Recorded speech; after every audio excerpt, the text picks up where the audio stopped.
what's the first thing you want to sell as a professional on a sales call?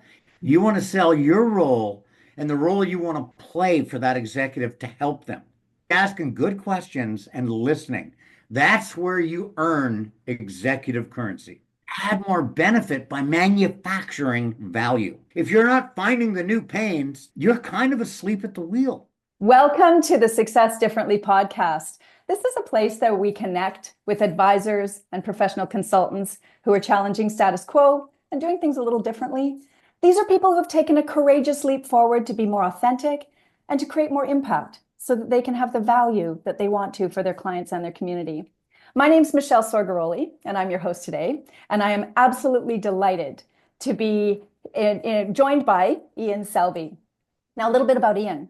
Ian is a sales trainer, a speaker, a mentor, a presenter, a podcaster, and on and on and on. Now, Ian's journey in sales started in 1984. It started at Apple, where he was on the floor selling. And by 1990, Ian was recognized as the top salesperson in the world. Now, here's where it gets really interesting. By 1995, Ian was tired of renting his resume out to the highest bidder. And he decided to take the flying leap and took that courageous jump to start his own business. And he founded at that time SalesMentor U. Now, since that time, Ian has presented his proven sales methodology to 17,000 participants around the globe. He has written countless books and guides and different worksheets, if you will, to support sales excellence and growth for the people in his community. And he has just had episode number 216 from his podcast called Confessions of a Sales Pro. That episode just dropped last week. And that's Ian the professional. Now, what about Ian the person, Ian the man? Here's what we know about Ian the man. He's kind, he's warm, he's generous, and he's full of love, not just for his children and his grandchildren, but also for anyone who has the distinct privilege of calling him a friend. So it is my pleasure, Ian, to welcome you today. Thank you for joining us on this podcast. Oh, Michelle, it's my pleasure, my friend, to be on Success Differently with you, the host of your own podcast, which is fantastic. I'm so happy for you and proud of you. By the way, like your coaching, your content, and your community are making huge impact in the world. You've got such passion and brilliance for anyone that follows you, and I'm one of your followers. Oh, thank you. So congratulations on the big dent you're making in the world with what you're doing, Michelle. It's a privilege to call you my friend. Oh, well, likewise. And you know what? I would say passion is drawn to passion. So you are one of the most enthusiastic, passionate people that I have ever met. You're always so positive. And I'm just delighted to be here. So thank you for all of that, Ian. And here we are making an impact for our communities. So thanks for taking the time today. Of course, Michelle. My pleasure. It truly is an honor. Oh, thank you. So I have a question for you. We know that you've been in sales since 1984, but I'm actually really curious, what captured your passion? What was the bug, if you will, that kind of ignited your interest in sales that has lasted for you for 40 years? That's a great question. I knew I always had. I'm an extrovert. I'm a born communicator. I came by that honestly. If you'd ever met my mother, you'd know that. And my dad. We were from Scotland, right? So we were born in Scotland, and we immigrated to Vancouver when I was just a wee lad of 5 years old. And my dad used to always say, "Son, if it's worth doing, it's worth doing well." So my dad actually, without even knowing some of the, advice growing up as a child, he planted some really good seeds that never went away and never will. So I've always had a passion for creating value for people. Like I've never looked at the role of sales as me selling something. I've always looked at it in a different way, more so from the customer side of the desk, is what are their real needs? What's their business pain? How do I help them, even beyond whatever I'm selling, a product or a service? Are there other things I could do, introduction, anything that might add some value to what it is they're trying to accomplish? So that became very natural for me, and adds beautiful, generous intro. Thanks, Michelle. So after Apple, I decided to take the leap of faith, jump out of the airplane, hope the parachute opened, and I still love what I'm doing. It's 30 years later.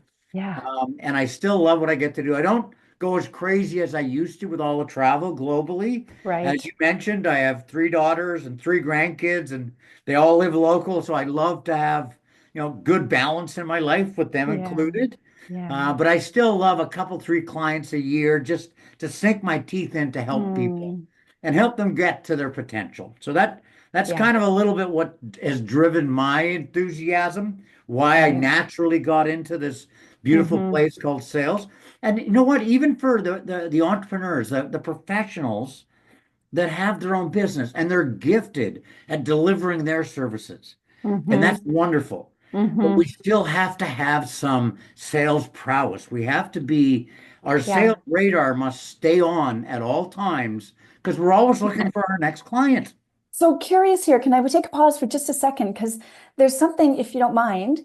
I'm curious about this.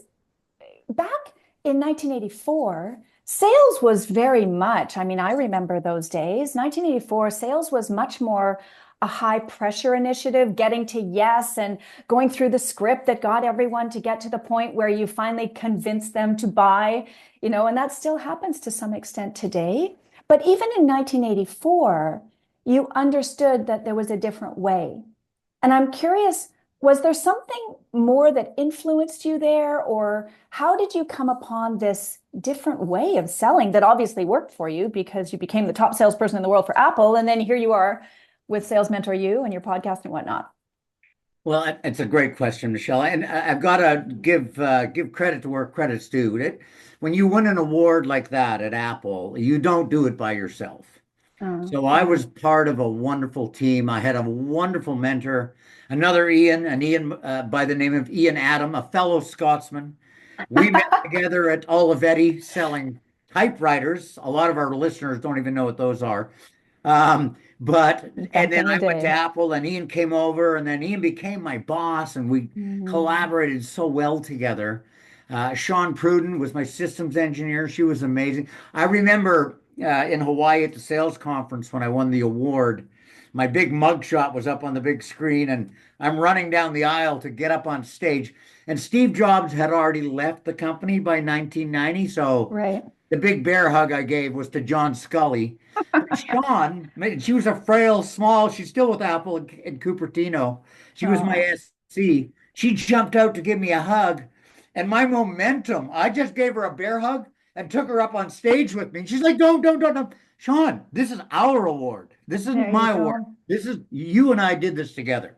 Right. So That's beautiful. Really speaking about collaboration there, and look at you again. That's the bear hug I was referring to earlier, all this love that you've got inside of you.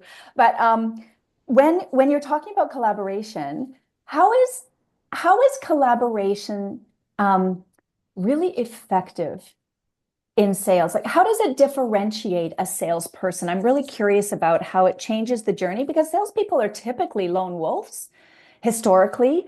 And you coming from a different angle. So I'd love to hear more about first how that collaboration works and how it results in success. Yeah, absolutely, Michelle. You're right. So many of us in sales, the Mm, lone wolf hunter, and our blinders are on, and sometimes we can't see all the trees in the forest, right? So that collaboration, not I've got this figured out. You do this, you do. No. Here's what we know. Here's what we don't know. How do we get it's like putting a jigsaw puzzle together. Complex selling, enterprise selling is truly that. So the more eyes and ears we have on the job from a team perspective, the better. And right. so collaboration, yes, as salespeople, we are the quarterback of the football team. Mm, I get that. But we have a coach. We can call a timeout. We can go get some advice from our coach. We can have a huddle. We can get our team into the huddle and go, what's the best thing we should do? I think we should do that. No, let's try. Okay. So eventually, and you can yeah. hand it off, you can throw it. And so it's a team environment is sales, truly. And for those sales, lone hunters out there, you know what? If you don't have a team, enlist one. Your network can be a part of your team. You can help others be successful. Reciprocity is a beautiful thing. It usually comes back to help you. So Mm-hmm. even if you're a solopreneur, find a network, like engage, recruit a network Mm-hmm. like with like-minded professionals, obviously probably not competitors, that you can all help each other because team wins. Right. So what have you seen change, like since you first entered into sales with your beautiful outgoing personality who just wants to talk to everybody, help everybody. Um, from then until now, what have you noticed in the industry, right? You've been through countless global initiatives with both enterprise and smaller businesses, more regional businesses. So what have you noticed in sales? What's changed? So, Michelle, I think there's a lot of things that have changed and Hmm, a lot of things that haven't, and I don't think ever will. Right? And so there's an interesting spectrum there. There's nice. a profit and loss statement where you got to look on both sides of the ledger. What has never changed is there's customers. Customers have business pain and they have needs, Right. right? And Hmm. for the effective salespeople that can get to the decision-making level and explore those issues, develop a sense of executive currency, they're probably going to put themselves in a better position to understand that. Just to pause there, what do you mean when you say executive currency? What are you referring So to there? it's great question as well. So executive currency, by definition, is nothing to do with your product or your service. It's generated by Mm, what's the first thing you want to sell as a professional on a sales call at in the C-suite? Not your product, not your service, not even your company yet. You want to sell your role and the role you want to play for that executive to help them. right. So And so, seeing so yourself as a many of us partner. salespeople, we've been Mm. trained. What do you do on that first call? Bring the product, do a demo? Like tell them all Yeah. about your PowerPoint? No, you've got two ears and one mouth. You have to do your research before you get Mm, there because they notice if you haven't. But right. you better be asking good questions and listening. That's where you earn executive currency. What are the kind of questions, Ian, that you would train people to ask that would differentiate them or help them stand out from the guy that's outside the door, their competitor that's coming in next, right? What would Well, help that? no, for sure. And so many salespeople, and it creates an opportunity that is a never-ending opportunity to help them. So many, the majority of salespeople are asking questions about how many of my products will you need? When will you need them? How Right. many locations? And so that's just all, that's just spec. That's it. Mm. And right away, the executive smells where you're going. They've got radar. They see hundreds of salespeople a month, and they like to press eject so that they can get on to their next meeting that they've got to I'm do, going to right? have that Instead of, image now because I could see the seat with the eject button. It's like, something out of the Jetsons. Now we're dating ourselves, but the Jetsons me was a too. show way back when we were kids, and the seat, the spaceship had a thing that ejected people out, right? Exactly. So, Yeah. so the question set that a professional consultative, I call them consultative salesperson would ask, are questions about them and their business pain. One of my Mm, favorite questions to ask a CEO, if you could fix three things about your company, what would they mm, be and why? So I don't, that's got nothing to do with product. That's me just asking what's keeping them awake at night? What are their right. biggest business challenges? So Hmm. right away I start discovering some of their pains, Right. right? And so then you can start to so how long has this been going? What if you don't solve some of this? What are the bigger picture costs Hmm. that your company might, absorb as a result of not fixing any of this? Yeah. So Right? So what I'm hearing here, just to, I think it's really interesting. You're talking about creating context for the value, right? So to your point, you're collaborating actually with the people inside the company, right? That's what I'm hearing. And they're the partners in the solution. And you're trying to get the context for what it is that they're trying to solve to see where or if there might be a place for you to bring consequential value. Is that right? Absolutely. And Michelle, it's all about that. It's about them first. Right. If we show up as a commission breathing salesperson and all we're trying to do is get an order, Yeah. don't even go because your Yeah. chances of success are dead. That's old school selling. And Totally. to me, that's changed. There's still Mm, too many salespeople doing it that way, unfortunately for them. right. But for those who aren't, what they are doing heads and shoulders above the rest of who they're competing with because they're taking the high road. Why do you think a salesperson might choose not to take that path, to take the more collaborative route? What would be a barrier or something that would get in the way for them? For a salesperson that wants to do it, take the high road, but can't. Or they feel for whatever reason that they're resistant. Yeah.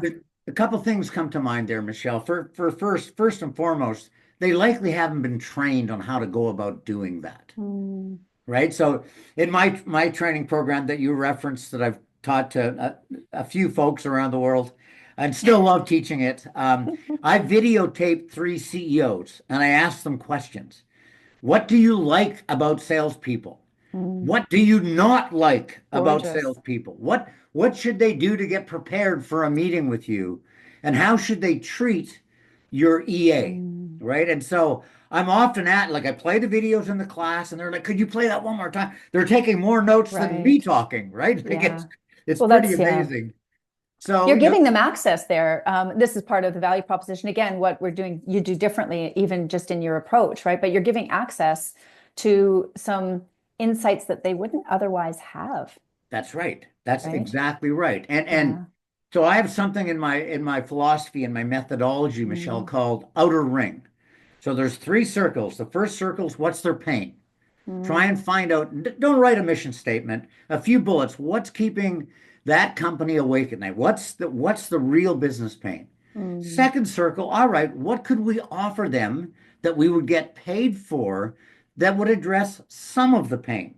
mm, And that's just strategic selling. There's no magic in that, I don't think. Then the third ring, I call it the outer ring. It's the consultative level. What can you do? Advise, introduce. What else can you do? Manufacture that would help address them with the pain. right. Because the first circle says, I know your pain. The second circle says, I can help you with some of it. The third circle says, I care about your pain. Beautiful. And we Yeah. score goals from the second circle, but we get huge assists from the outer ring, the third circle. And More points. those are loyalty points. So you There you create go. value. I create outer ring on the first call. Yeah. Even like, oh, that's your biggest issue. I know another company that went through that. Would you like to talk to them? Maybe you guys could trade some notes and get some value together. Yeah. So you I can hear you. manufacture value. Value's in the eye of the beholder. It's like the So word slow down beauty. there just a second. You can manufacture value. That is such a great phrase. And I'm sure I'm not the only one asking here. What do you mean? Well, value, when you think about that, who defines value? We'll just bring it back to its roots. Nice. Who defines value? It's like asking someone who defines beauty or who defines success. It's the person, right? So they define value by what their needs and their business pains truly are. So Right. now you've got a target. That's the small circle in the middle. So now we know what they're trying to do. And that's the keys to the castle if we go about this properly. It truly is. Sure, we can sell them something and we will, but why not create? Why not manufacture value Mm, so that the executive says, wow, she helped me, he helped me without even worrying about what I might buy from him. He's right. putting me first. He cares about me as a person and our company. So that's manufacturing value. There's a formula for value, by the way.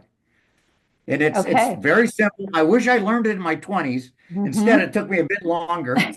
A bit longer. That's all the gray hair. But the formula is V equals Hmm. B minus C. So that stands for, we could ask the listeners, all right, what do you think it is? Go ahead, give us your best guess. But value equals benefit minus cost. So we all want to increase value to our customers. Using this simple formula, Right. there's only two ways to do it. We can make the C less, which is called discounting. What happens to if the benefit's the same, the V gets bigger. Right. But discounting is a race to the bottom, a race you don't want to win, Right. right? We can make the B bigger, leave cost as is, leave price as is, Hmm. add more benefit by manufacturing value, Right. right? So Yeah. now what happens? We get those loyalty points. We get the first right of refusal, and we are now in at the C-suite, which is hard to get rid of. Yeah. Yeah. So I see, here what you're really talking about is I love that we're talking about value because this is something that's just so dear to my heart as well, is how do we be as valuable as possible? And what you're doing is adding layers to it, right? So we can see the value and value through different lenses. And how do we bring value not just from the thing that we're selling, whether it's a service or a product, whatever we're selling, that's one component of value, but how does our relationship bring more value through the contextual, whether it's our network, our wisdom, our experience, access to insights that we couldn't otherwise have. But this is where things get really, really interesting that allows us to, like you said, build that loyalty. Now, I'm curious here because, there are people who I'm sure who've done this and are doing this successfully. And at times, have you ever come across a situation where it's backfired or hasn't worked? Sure, I have. Sure, I have. And that's again, sales is a very personal game. Yeah. It's not as much as it should be a team sport, it's too often more like golf. So you're out there Mm. on your own trying to figure it out, and every hole's different, right? And so it's Hmm. you against the hole, and you're trying to make your best shot. And That's a great analogy, actually, because every hole's different. Not that I play golf, because I'll just be fully transparent. I can't play golf. But what I understand is even if you play the same hole over and over and over again, it's a different hole every time you play it, it right? totally is. I'm on the right So side last time. Now I'm on the left side. I'm not even on the green. You're right. You're so right, Michelle. It even is. though it's the same hole, so it could be the same client, same office, same product, same room, different context. It is. It is. So, You're so bang on. uh, So, like to take the word, success differently. That mm, lovely name for the podcast, by the way. thank you. Let's talk a little bit about differentiation, Mm, right? Just for a moment, because this might resonate for the listeners. So, yeah, how hard is it to differentiate with a product these days? quite, It's hard. quite. It's It's very very hard. hard, right? Like, Yeah. okay, they've got the best bells and whistles this month, and then the competition's going to leapfrog, and it's a feature battle. It's a feature race. It's And when we think about differentiating on product, because I do services, as you know, I differentiate services. Product's not my gig, but when I think about differentiating a product, I literally cringe because I just think about the toothpaste aisle in the pharmacy. exactly. No, I can't even exactly. imagine trying to It's so differentiate the hard. 30 And different even types, right? you're so right. And services, though, Michelle, I've been doing like maybe longer than you because you're much younger. Thank Um, you for that. I've been doing professional services sales for 30 years now. And how hard is it to differentiate a service? Well, I would Mm, say that's also hard for different because reasons. the competition could hire similar, Hmm. like-minded professionals.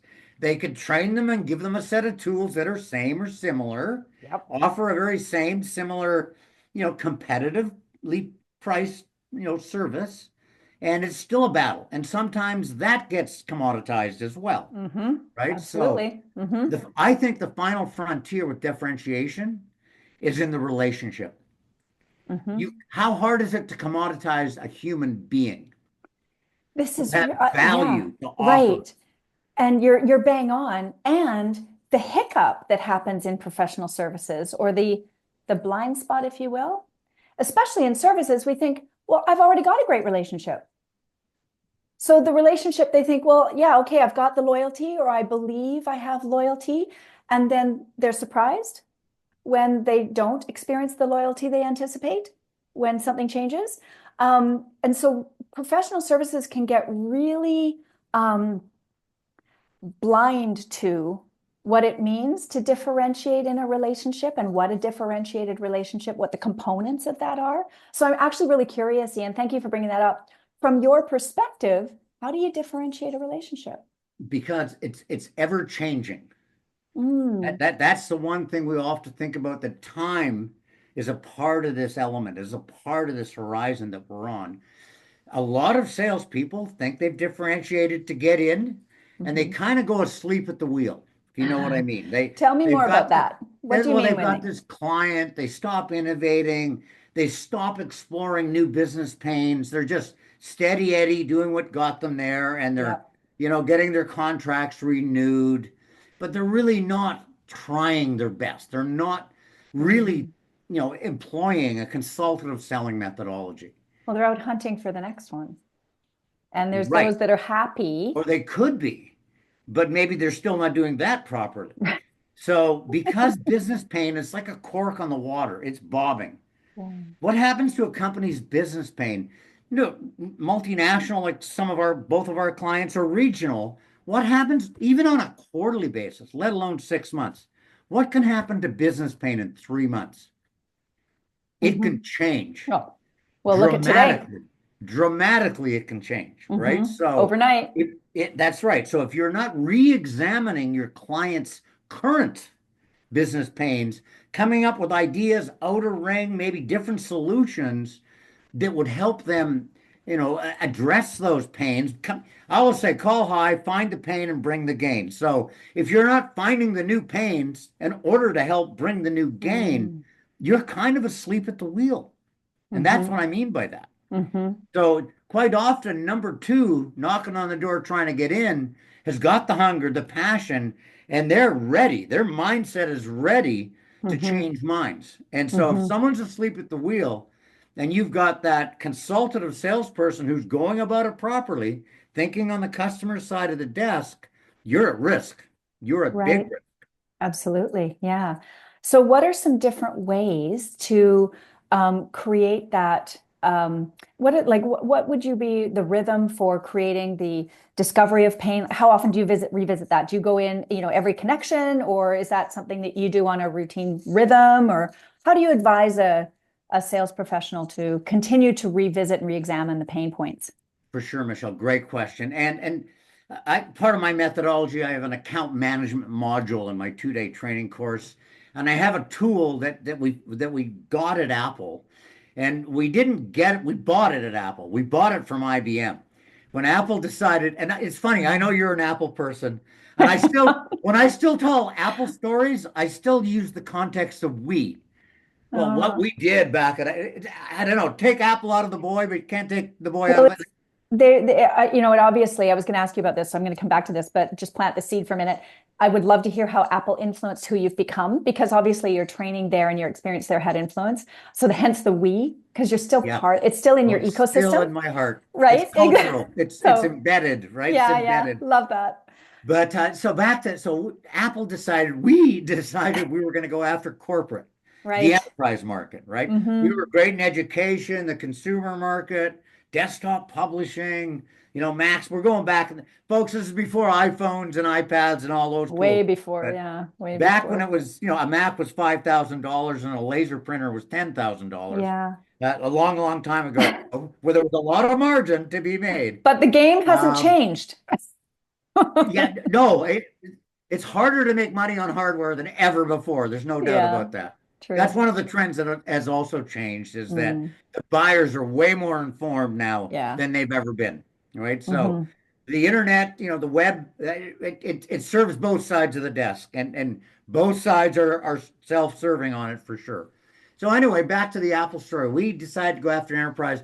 We hired a bunch of successful IBM salespeople back in the mid late 80s, right? And IBM back in those days, we just paid them more money. It was good. Right. It was quite easy to attract them. We had a lineup. But IBM used to send their salespeople for Hmm. 6 months of training before they were allowed to see a customer. And they gave them account management tools like the best ever on the planet. And they had a 25-page account review tool, Oh, wow. which when I went, okay, this is great if I had one account. I have 20 accounts and I'm looking for my next 40. So, but I love the brilliance of it. Yeah. So I turned it into a 2-page account review tool, which Hmm. does the same thing for the most part. Hmm. And so that's been a part of my methodology. So the account review, you talk about how do you keep and maintain, once you've got that relationship, how do you stay not asleep at the wheel? How do you stick to their pain and be dedicated to the gain? Mm-hmm. Account review with every customer. You have to decide if you're a salesperson that has 20 accounts and you're looking for your next 20, 40, whatever the number is, well, you have to think about frequency of an account review. Yeah. When I had back in my day with at Apple, when I was the won the big award, when we won the big award, my biggest customer was BC Hydro at the time, and so we just won this big contract, thanks to some of the strategies and the teamwork collaboration that we pulled off. So I introduced the account review, and because there were so many moving parts going on at BC Hydro, instead of doing it annually, I had to tighten down the frequency to quarterly. So Mm-hmm. I would go in once a quarter with my team, not solo wolf, with Mm-hmm. my team, sit down with the team at BC Hydro, and we'd facilitate an account review, document any action plans that needed to happen, exploring new business pains, new projects. We'd also take the liberty to discover to them what new products or services we might have coming down the pipe. And Mm-hmm. the best way to not reply to an RFP is to write it, Totally.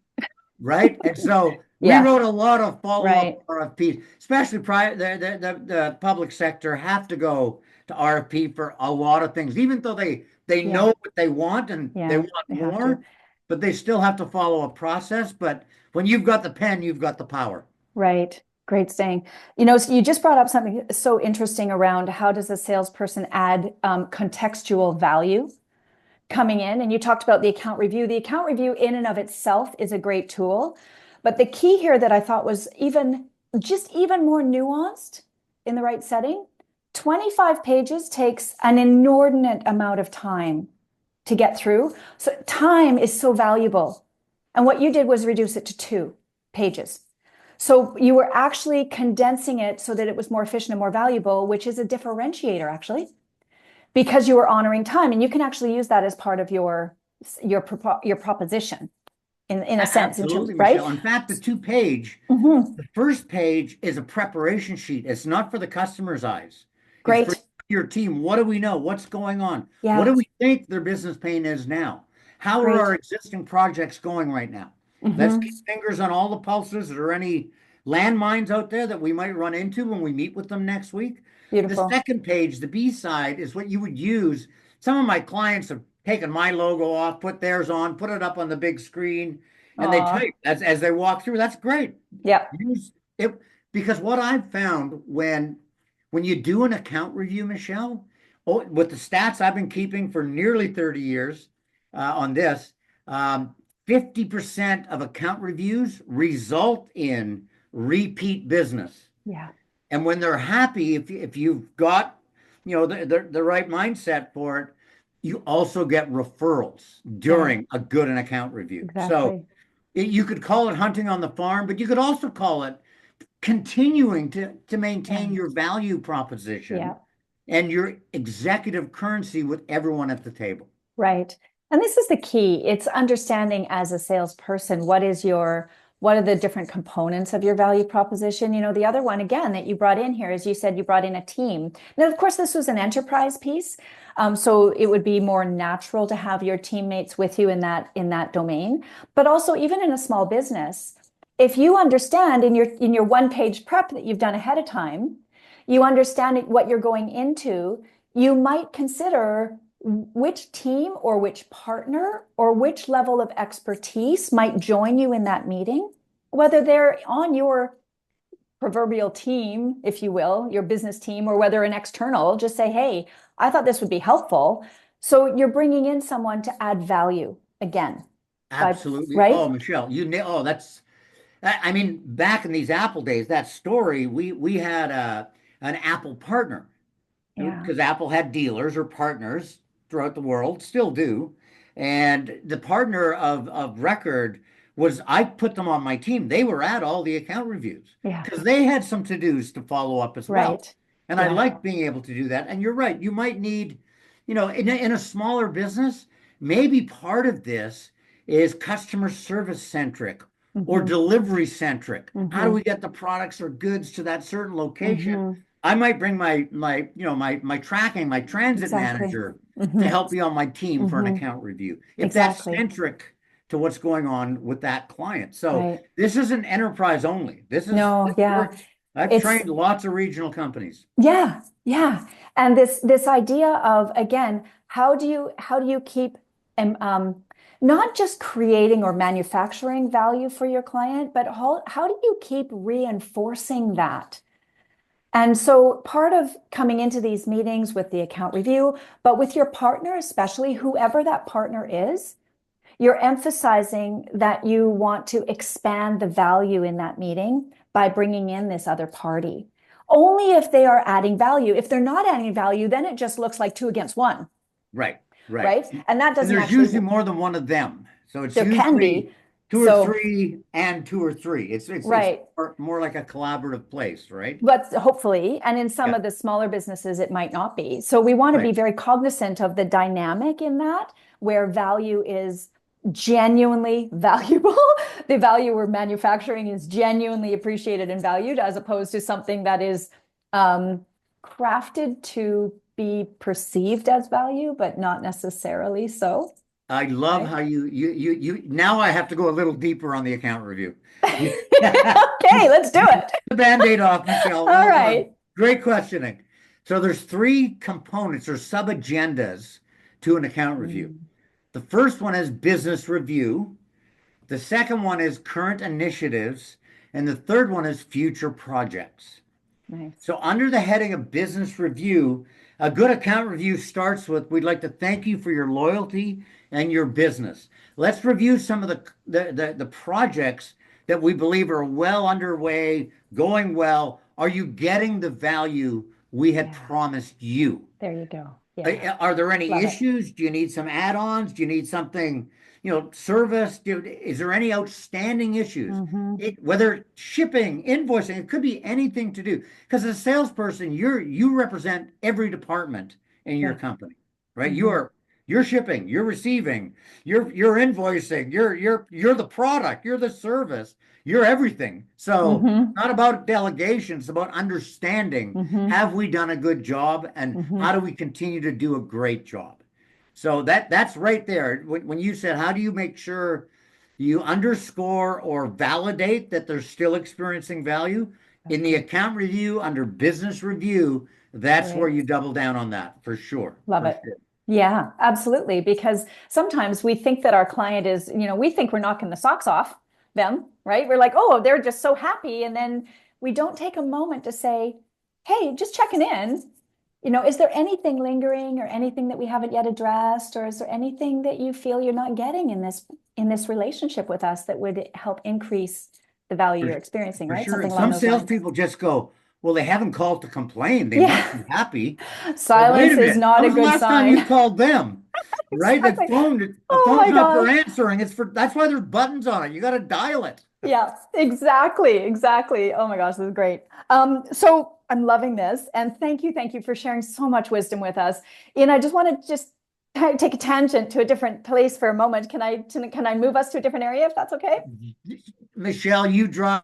You're a wonderful host, You're so and I'm sweet. loving this. So Oh, please continue. well, that's my question is, I know why I'm all excited because I could talk about value till the cows come home and I have my reasons for that, and I'm happy to share those. I would really like to hear what is the underbelly of all your enthusiasm? Like, where does it come from? Your passion and your commitment and your courage and all this lovely energy that we're experiencing today.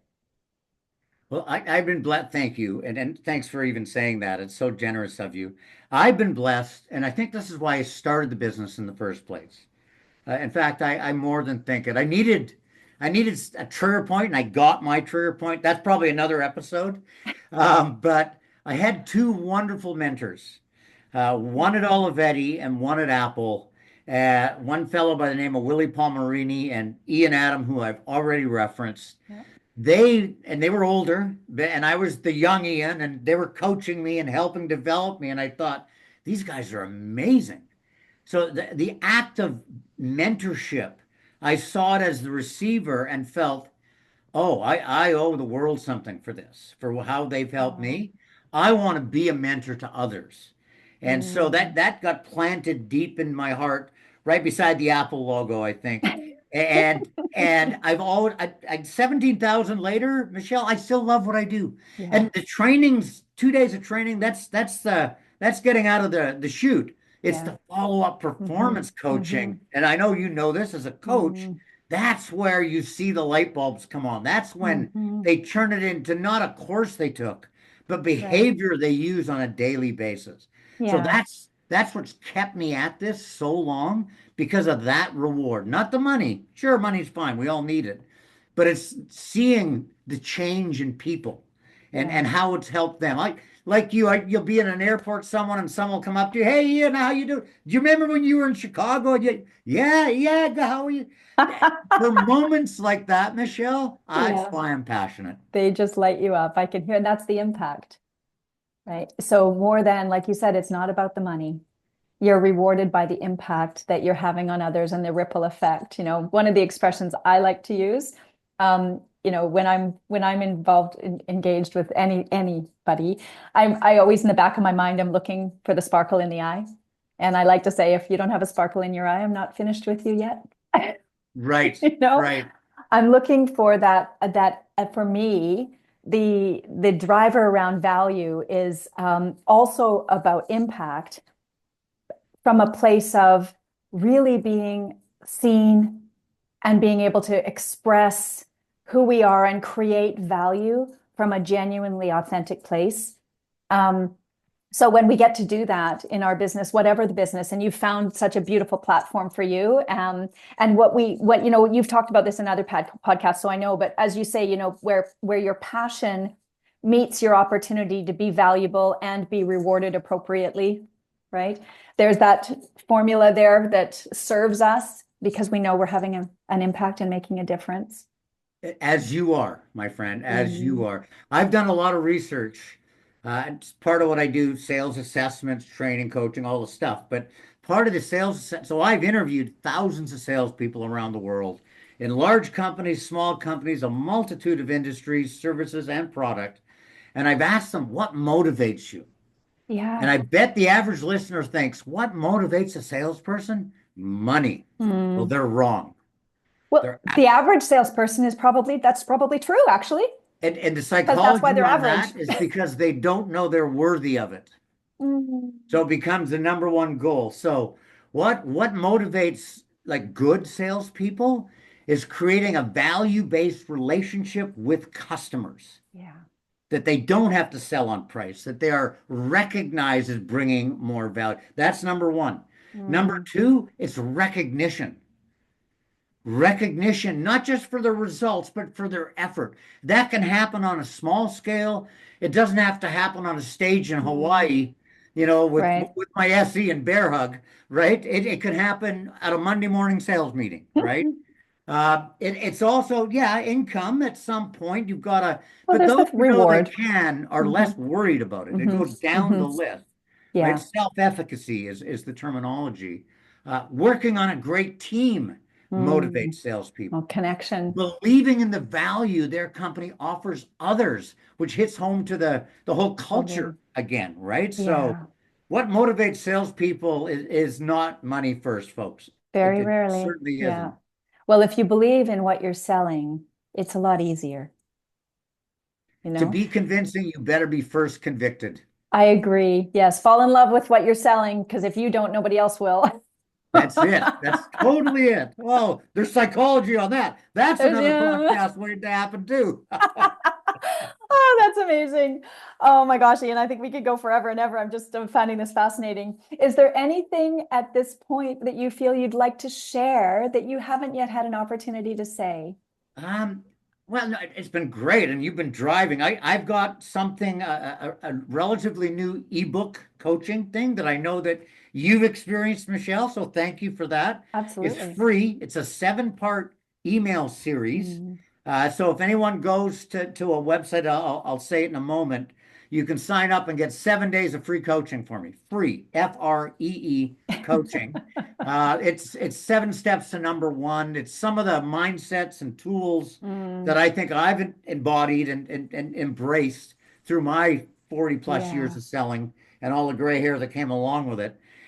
So if you go on to saleslook.com/sales winner, there's a landing page there. You can sign up for it and you'll get 7 emails, one a day for a week that will help you with your selling. Saleslook.com. And Slash that's your sales winner. /sales winner. Okay. And that SalesLook is also your pipeline manager, right? For That's salespeople? right. So we've also 15 years ago, you and I chatted about this the other day. 15 years ago, because I was so sick of all the CRMs out there that were wasting people's time, like a Hmm. 25-page account review is Yep. a lot like CRM. Like what? You Especially want to a me to fill in salesperson. I'm handcuffed to the keyboard. I can't even talk to. Yeah. So we developed a piece of software, rewrote it nearly 2 years ago called SalesLook, and it manages your pipeline for you. I can enter a deal in 7 seconds instead Right. of 10 minutes, I freeing make a you to difference. sell more, right? So take the sales handcuffs off, folks. Take them Try off. SalesLook. Exactly. Exactly. Oh my gosh. Yeah. So I mean, and I'm going to ask you this in a minute, Ian. I just want to capture some of the key ideas because you just touched on mindset and tools. Those are such a big part of the sales journey, and it's also just a big part of the entrepreneurial journey, whatever your journey is, as professional advisors and consultants here that are joining us. Some of the key ideas you talked about, the importance of collaboration and value-based collaboration also, in both the individual salesperson's journey, but also that with their client and their customer that they're wanting to create value for. The importance of context and understanding the pain points in the context of the bigger picture expands your ability to be valuable. This was a really key idea that I just love that you brought that up.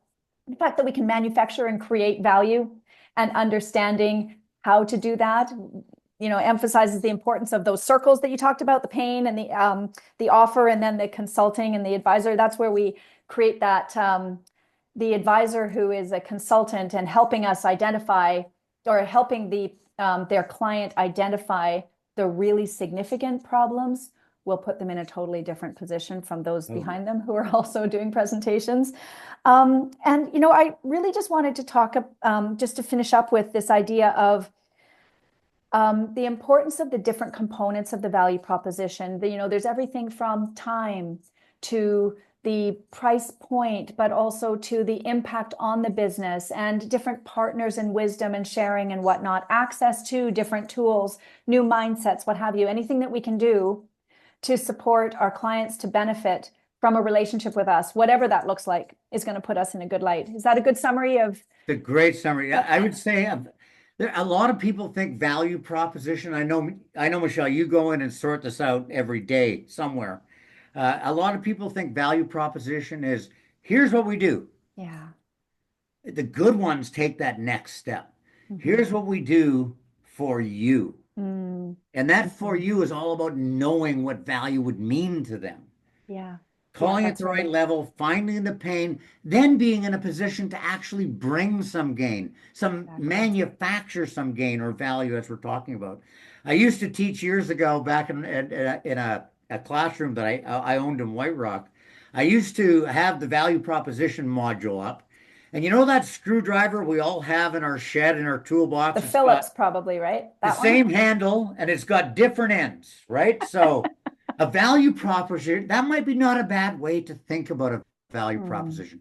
The handle will likely be the same with mm, every client you go and talk to, but it's not one and done. It's not set it and forget it. yes. Everyone's business pains are different. Yeah. So before you decide to engage, try and start to fix things, you have to inspect it. It's like being a business doctor.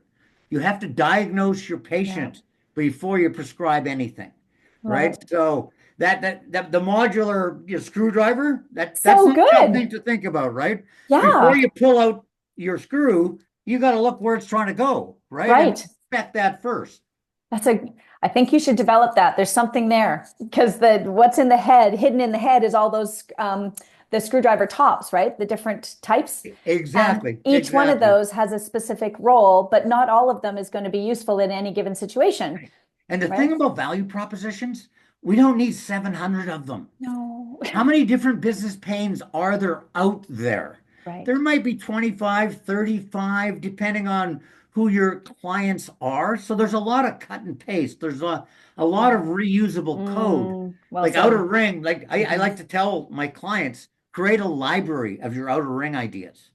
They've Right. got business pain B12. Outer ring J11 works perfect for that one. Look at you. You got it all coded. That's awesome. It's Oh, not that's that simple, spectacular. but that Uh, once you've been doing it long enough, you absolutely. recognize the pain. As soon as they're talking, my brain's already going, okay, I've got Yep. an idea. Once they're finished talking, I'm going to offer that up. That's on the first meeting. I There you do go. outer ring at hello. I don't wait. Well, that is called mastery. And so much appreciation for your sharing your mastery, your gifts, and your gems with us today. Thank you so much. Ian, for those of you who are interested in finding out more and for downloading, we'll put the link in the comments below. But where can they find you? Well, they can find me at you mentioned it, and again, Michelle, thank you so much. I've so enjoyed this conversation with a fellow professional like yourself, a fellow podcaster like yourself, which is awesome. There's a couple spots you can find me on LinkedIn. I'm there daily, Ian Selbie on LinkedIn, or you can email me if you want, Ian at ianselby.com or my website that talks about everything, the software, the services, all the books and all the things at SalesMentorU, all one word.com. So there's always a U on the Great. end. Sales like university, but just the U. That's it. There That's you it. go. You got it. SalesMentorU.com. Beautiful. Well, we'll make sure that those are available for people who want to connect. And just one final thought to leave us with, Ian. If someone you know wanted to improve in sales, what might you recommend that they do first? Well, I think there's a lot of people that want to improve in sales, whether they are in sales or not, or just find themselves having to do it. Mm-hmm. It's being teachable, being coachable. So if we think we've got it all figured out, we could sit in a 2-day class and read the Wall Street Journal. We're not going to listen to anything. So if you actually want to Mm-hmm. improve your results, then you have to have the attitude. Today we call that mindset, but you Right. have to be willing for new ideas. So make yourself Mm. coachable.